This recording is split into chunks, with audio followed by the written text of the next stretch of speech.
Mga master, okay lang bang? Huwag niyong skip ang mga ads sa aking mga video kung okay lang mga master. Salamat sa solid na suporta po. Yon, what's up mga masters? Nandito na naman tayo sa panibagong araw, panibagong kabanata na naman ang pagsasama-samahan natin ngayon guys.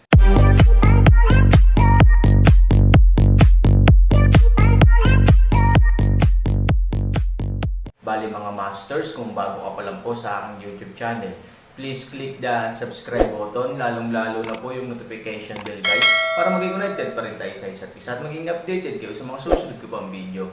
Bali mga masters, bago natin umpisahan ng kwento ay mag-shoutout po muna tayo para sa mga solid nating tagapakinig. Shoutout kay Robert Tolentino at shoutout kay Norlisa Sugay. Yun na nga mga masters, no? Bali hindi na ito patagalin. In 3, 2, 1, let's go! Pagkatapos ay lumingon siya ng bahagya at lumingon sa Aaron. Dito, nalutas din ng Aaron ang mga gwardya. Nagulat ang ilan na hindi nakatakas si Ming yung ngunit nakatayo sa tapat. Paano? Alam mong walang kwenta ang pagtakas. Malumanay na ngumiti si Aaron, inihagis sa kanyang kamay ang katawan ng isang sundalong bantay, at mahinahong tumingin sa madilim na ulan. Huminga ng malalim si Ming Yu at tumingin kay Aaron, kailan pa naging mayabang si Aaron. Hindi ito katulad ng iyong pagkatao. Mayabang ka man o hindi, depende sa sarili mong cognition. Sa madaling salita, masyado kang desperado, kaya iniisip mong mas mayabang ako. Sabi ni Aaron na may malamig na ngiti, wala ng kalokohan. Kung may sasabihin ka, bilasan mo. Makipagdeal sa iyo, bumili at nagbebenta. Malamig na ngumiti si Aaron, hanggang ngayon. Kwalipikado ka pa bang makipag-usap sa akin tungkol sa anumang negosyo? Ayaw mong iligtas si Ivory. Malamig na ngumiti ang madilim na ulan. Nang marinig ito, halatang huminto si Aaron at sinabing, sabihin mo sa akin ang tungkol sa iyong negosyo. Nagbago agad ang isip mo. Marahan na ngumiti si Ming Yu, si Ivory at ang iba pa ay nakalok sa silangan ng likod bahay. Gayunpaman, nakaayos na ako ng ilang eksperto na magbabantay sa likod bahay. Sa tingin mo, may magagawa ba sa akin ang iyong tinatawag na master? Ngumisi si Aaron. Siyempre hindi ka nila masasaktan sa kakayahan mo. Pero paano si Ivory? Nakangiting sabi ni Ming Yu, lahat sila ay mga patay na tao. Wala silang pag-aalala sa mahabang panahon. Basta't magutos ako, diretso nilang sisabog si Yuan Ying. Pag-isipan mo ito. Paano malalabanan ni Ivory, isang grupo ng manipis na balat at malambot na tao, ang malaking pagsabog na dulot ng 12-dosenang ekspertong sumasabog kay Yuan Ying? Nang bumagsak ang mga salita, naglabas si Ming gayon ng pulang bato na kasing laki ng hinlalaki niya. Marahang idiniin ito ng kanyang hinlalaki. Malinaw, maaaring ito ay isang uri ng bato sa komunikasyon para sa kanya na magpadala ng mga order ng malayuan. Kung mawalan ng buhok si Ivory, sumusumpa ako sa Aaron na kahit tumakas ka hanggang sa dulo ng mundo, tiyak na bigin kita. Kung gusto mo akong patayin, mamamatay pa rin ako. Ano ang maaari kong ipag-alala? Anong gusto mo? Naghanda na kami ng flying magic weapon sa kanluran ng backyard. Ihahatid ko sila para umalis dito. Alam mo, sa proseso ng pagtakas, wala akong isip na mag-alaga ng iba. Siyempre, kung hindi mo gagawin. Gusto kong umalis, naniniwala akong magagawa mo ito ng Aaron, ngunit hindi ko alam kung mabilis ka o mabilis ako. Malamig na ngumiti si Aaron, gusto mo bang ipagpalit ang kaligtasan ni Ivory sa iyo? Ito ay halos isang kahulugan, nasa harap ang pinto ng back hall. Mas mabuting magmadali ka, dapat mong malaman na kapag ligtas na ako, hindi ako papayag na matalo pa rin. Baka magutos din ako. Nang bumagsak ang mga salita, ngumiti ang madilim na ulan na kasamaan, at sa sumunod na segundo ay direktang hinayaan si Zhu Yanshua na tumakbo pabalik sa pintuan ng templo kasama ang kanyang sarili. Sumimangot si Aaron at ang pag-synchronize ay isang acceleration din. Bigla siyang naging ilaw at anino at diretsyong pumasok sa likod ng hall. Hindi niya alam kung anong klaseng kaguluhan ang naroon sa likod na bulwagan, ngunit isang bagay ang alam niya, iyon ay, kailangang iligtas si Ivory at ang iba pa bago umalis si Minggayo at ang iba pa.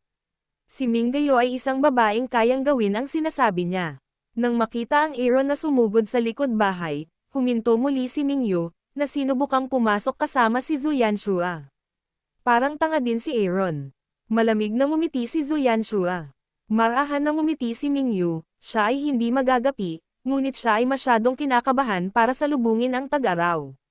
Na siyang tanging malaking kahinaan niya, flying magic weapon, Stone of Command, salamat sa kanya, pinaniniwalaan ito ng Aaron ngumisi si Zhu Yanshua, tiningnan din ni Mingyu ang bato sa kanyang kamay, malamig na ngumiti at itinapon ito sa lupa, ang Diablo ay isang talampakan ang taas at ang tao ay isang talampakan ang taas, anong ginagawa mo? Ngumiti si Zhu Yanshua at tinulungan si Mingyu, bigla siyang nagpalit ng ruta at mabilis na naglakad patungo sa looban sa kabilang side. Sa kabilang dulo, Aaron, nang makapasok siya sa pintuan ng bulwagan, bigla siyang huminto sa hindi kalayuan.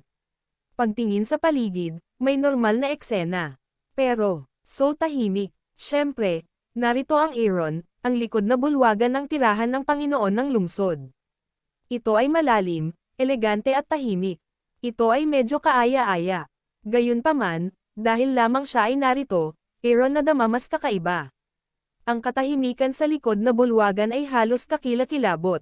Ni hindi ko naamoy ang banayad na tunog ng hangin at damo. Ito ay talagang puno ng kakaiba.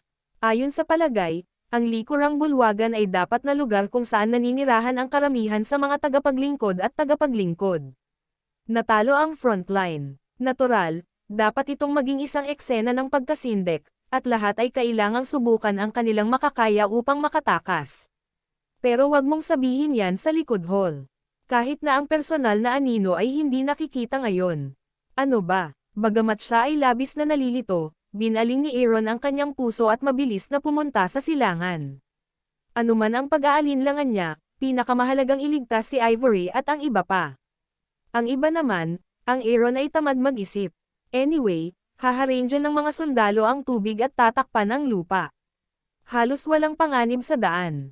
Pagkaraan ng ilang sandali, nakarating na ang Aaron sa silangang bahagi ng likod na bulwagan, dumaan sa isang maliit na pinto upang makapasok sa bahay, at isa pang maliit na biyuan ang lumitaw sa harap ng Aaron. Halos sa sandaling pumasok ang Aaron, 12 ng mga eksperto ang biglang inatake mula sa lahat ng direksyon. Sinulyapan ni Aaron ang pinakamalalim na silid, na bahagyang ipinagbabawal ng gintong liwanag. Malinaw, si Ivory at ang iba pa ay malamang na makulong dito. Medyo kalmado, sa harap ng master, Aaron nagmamadaling harapin ito. Pero nakakapagtaka na madali lang sana itong harapin, ngunit biglang nagbago ang sitwasyon matapos itong ibigay. Ang mga ekspertong ito ay talagang makapangyarihan. Kahit na kasing lakas sila ng Aaron, nasa dilema at pagod sila. Ang kanilang kooperasyon ay sobrang tahimik at katangi-tangi, at kahit na malapit sa mga nangungunang eksperto tulad ng Haitian Witch sa mga tuntunin ng paglilinang. Kung ikukumpara sa 4 na master ng Haitian Demon Girl, mas malaki ang bilang nila at mas mahusay silang nagtutulungan. Nahirapan ang Aaron na harapin ito at direktang tinamaan ng isang sneak attack. Pagtingin sa ibaba, ang sampal ay nag-iwan ng marka sa Aaron. Sa kabutihang palad, ang Aaron ay may 2 artifact upang protektahan ang kanyang katawan. Kahit sobrang sakit na niya, at least hindi niya sinasaktan ang sarili niya. Isang bagay na kawili-wili. Bahagyang kinagat ni Aaron ang kanyang ngipin. Hindi niya talaga inaasahan na napakaraming makapangyarihang eksperto ang iiwan ni Minggayo sa likod bahay. Maging ang Aaron ay dumanas ng matinding pagkawala. Gayunpaman, sa matagal na takot, muling naging masaya ang Aaron. At least, ang ganoong high-intensity defense ay nagpapakita ng isang bagay, iyon ay, hindi niloko ni Minggayo ang sarili niya. Kailangang makulong dito si Ivory at ang iba pa. Tama na, huwag kang mag-away. Direktang napailing si Hansani sa mga taong nakapaligid sa kanya. Pagkatapos ay tumingin siya sa mga eksperto at sinabing, natalo na ang iyong Dragon Elder. Gusto mo bang maging kaaway dito? Kung ikaw ay matalino, maaari kang umalis ng diretso, at hindi kita ipapahiya. Pero kung hindi mo pa rin alam kung ano ang tama o mali, huwag mo akong sisihin sa pagiging walang awa mo. Pagkatapos noon, hihintayin na sana ni Aaron na tumugon sila, ngunit nakita niyang 12 ng tao ang hindi nakarinig ng Buddha, kaya direktang pinatay niya si Aaron. Shit, ang Aaron ay nagbigay ng mahinang bulyo. Totoo na ang bawat isa sa kanila ay isang patay na tao. Hindi sila nag-uusap sa isa't isa. Ikaw ang humiling nito. Ang Aaron ay malakas na uminom. Dahil binigyan niya ng pagkakataon ang kabilang partido at hindi niya alam kung paano ito pahalagahan, huwag mo siyang sisihin sa kanyang kalupitan. Ang puwersa ng Qi ay direktang ganap na nakabukas, at ang puwersa ng Yin at Yang ay nakikipagtulungan sa kaliwa at kanang mga kamay upang labanan ang ligaw sa lahat ng paraan. 12 ng mga eksperto ay sapat na mabangis, ngunit ang Aaron ay malinaw na mas mabangis, lalo na sa ilalim ng buong lakas ng Aaron. Matapos ang halos 12 ng sunod-sunod na round, nakita ni Aaron, na mas magaling dito, ang butas sa kanila. Sa kasalukuyan, itinuwid ng kanyang kanang kamay si Yin Qi at ang kapangyarihan ng kaguluhan, nagligtas ng solid at direktang pagbaril sa nakaraan. Pop, pagkatapos ang pangalawa, pangatlo, pang-apat, na Aaron ay nakahanap ng isang pambihirang tagumpay at nagpatuloy sa isang hininga. Sinamantala niya ang pagkakataong ito para kunan ang lahat ng 12 ng eksperto. Sa maikling panahon, 12 ng mga eksperto ang lahat ay lumipad pabalik, at pagkatapos ay direktang sumabog sa isang iglap at naging abo. Ngunit nang huminto si Aaron upang pumunta sa ipinagbabawal na bahay, biglang, 12 ng matataas na eksperto ang tumalon mula sa mga damo sa paligid niya. Storytelling channel sa YouTube. At, sumimangot si Aaron na may kain na hinala.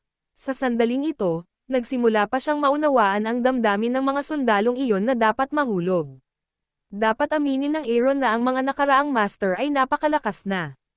Ngayon siya mismo ay medyo hindi komportable pagkatapos ng digmaan. Sa hindi inaasahan, ito sa wakas ay pumatay ng isang alon, ngunit biglang pumatay ng isa pang alon. Ang ganitong uri ng panloob na katahimikan at kawalan ng kapangyarihan ay katulad ng mga sundalo na dapat ay bumagsak upang harapin ang Aaron. Gayunpaman, ang Aaron ay may isang palaisipang tanong. Dahil may grupo pa ng mga eksperto, bakit hindi na lang nila atakihin ang kanilang mga sarili kasama ang barkada?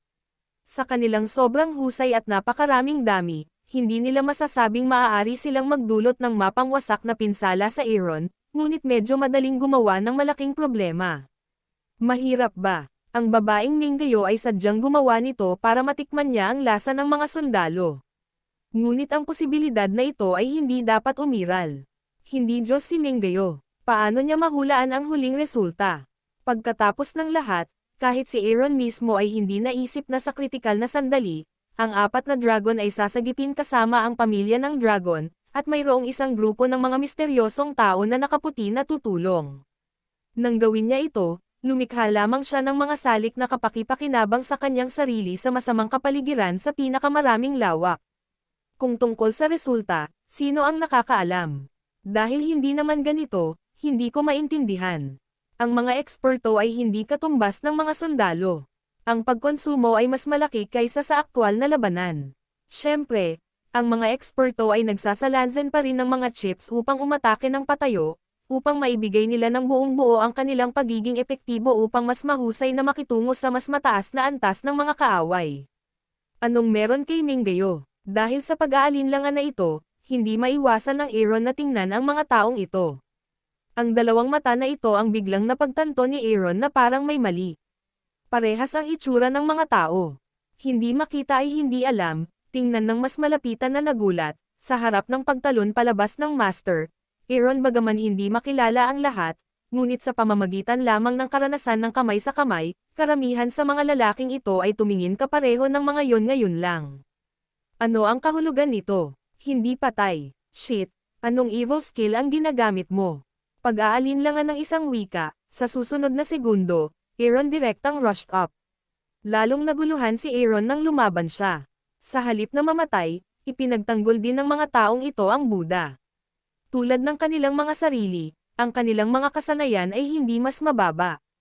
Hindi sila nakaranas ng anumang pinsala mula sa pagtatanggol ni Buddha, at hindi sila nakipaglaban sa anumang laban. Puno sila ng pisikal na lakas at lakas. Binabati nila ang Aaron ng husto. Nagulat at natuwa ako saglit. Crematorium iyon nang may gumawa nito.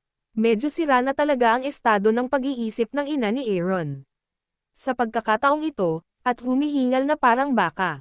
Palihim pa nga siyang dinanas ng ilang ulit na pag-atake, ngunit pinapatay pa rin ng mga tao sa tapat ang hangin at tubig. Damn it, hindi ba masyadong walang laman?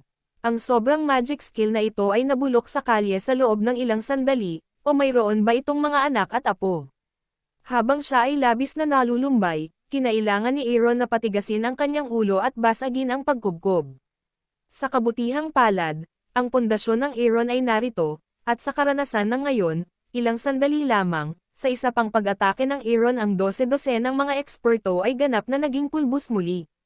Ngunit walang puwang para sa Aaron na makahinga. 12-12 ng mga eksperto ang lumitaw sa nakapalibot na damo, bulaklak at puno. Ang Aaron ay talagang walang imik. Tapos na ba? Gusto niya talagang tumalon dito at tingnang mabuti kung gaano karaming mga fucking tao doon. Gaano man karami, lutasin lamang ito sa isang pagkakataon. Bobo talaga siya for such endless emergence of batch after batch. Ilang kambal ang nasa pamilya mo, ikaw na naman, hindi ka mamamatay. Nakatingin sa nangungunang master. Aaron speechless way, oo. At halos kapareho ng dati. Pareho pa rin ang hitsura ng mga taong ito, kahit na, malinaw na sila ang unang alon ng mga tao. Bilang karagdagan, mayroon talagang mga Tibetan sa nakapalibot na damo, bulaklak at puno. Ngunit pagkatapos ng lahat, ito ay isang maliit na artipisyal na hardin lamang. Kahit na ang mga Tibetan ay hindi makapagtago ng maraming tao, sa makatuwid, ang Aaron ay karaniwang sigurado na ang mga taong ito talaga, tila hindi siya namamatay, at maaari siyang haunted strange. Iyan ay hindi kinakailangang katawa-tawa, hindi ba? Kahit na ang Aaron, na puno ng mga bug, ay hindi dapat magawa ito. Ikaw ba? Biglang nanliit ang mata ni Aaron. Ano ang naisip niya? Yun na nga mga masters, no? Bali panibagong kabanata na naman yung natapos natin ngayong gabi.